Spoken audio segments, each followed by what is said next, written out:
Des séances de maraboutage, pour le moins curieuses, infligées à cette jeune fille, visiblement transportée dans un autre monde. Derrière cette action se cache en effet une vaste escroquerie bien organisée. La jeune fille a disparu du domicile familial depuis plusieurs mois. Inquiète, sa mère a déposé une plainte au commissariat de sécurité publique du 17e arrondissement de Douala-Ngoma. Quand j'ai porté plainte, il a fallu que mon fils, qu'on fasse appel à mon fils et qu'il a eu montré la maison où il était parti déposer l'enfant chez sa maman. C'est comme ça que le commissariat a tout fait et est arrivé là-bas. Et moi, je ne pouvais pas aller parce que j'étais menacée au téléphone. J'avais d'abord peur de ma vie. Les fins limiers du 17e arrondissement vont débarquer chez le marabout et découvrir le plan diabolique mis en place par ce dernier. Donc sa fille était chez moi pour un traitement. Elle a réclamé, elle a laissé l'enfant pour le voyage. Quand elle est venue, elle a redémarré l'enfant. La fille n'a pas voulu donner l'enfant. Et donc elle a envoyé son fils. Arrivé maintenant, on a renvoyé le garçon qui ne peut pas partir avec l'enfant.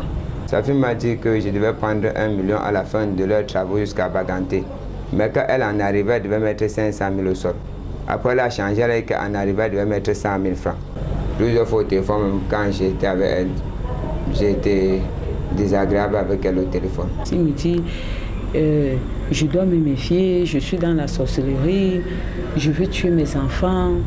Oh, il a travaillé sur ma fille, il faut que je verse de l'argent pour le traitement de ma fille. J'ai dit, mais attends, ça attire mon attention. Je lui dis, mais monsieur, vous me connaissez, je ne vous connais pas, j'ai besoin de mes enfants.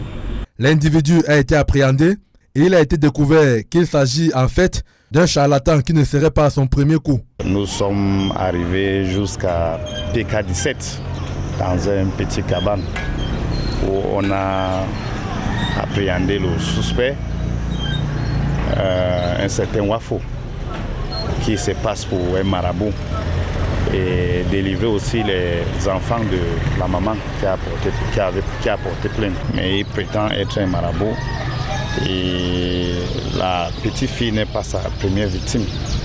Il a déjà fait ça à plusieurs personnes parce que la maison qu'on avait bouclé le jour là, on a même constaté qu'il y avait des autres filles là-bas. Le pseudo-marabout séjourne actuellement dans les locaux du commissariat de sécurité publique du 17e arrondissement de Douala-Ngoma en attendant d'être déféré devant les juridictions compétentes.